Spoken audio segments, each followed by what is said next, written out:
गुजरात की नवा में घरेलू तनाज़ा पर मुबैना तौर पर वालिदैन ने नौजवान लड़की को नहर में धक्का देकर मार दिया। रेस्क्यू एहलकारों ने लड़की की नाश नहर से तलाश करके लवाहिकीन के हवाले कर दी।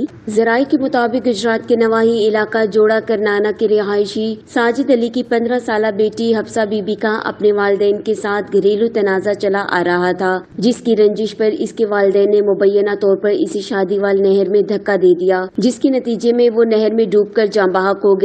रेस्क्यू 1122 ने इत्तला मिलने पर शादीवाल पावर हाउस के मुकाम से हफ्सा बीबी की नाश तलाश करके लवाहिकीन के हवाले कर दी, जबकि पुलिस ने वक़ुआ की तफ्तीश शुरू कर दी है। सैयद इब्दाल हुसैन शाह, चनाब न्यूज़, गुजरात।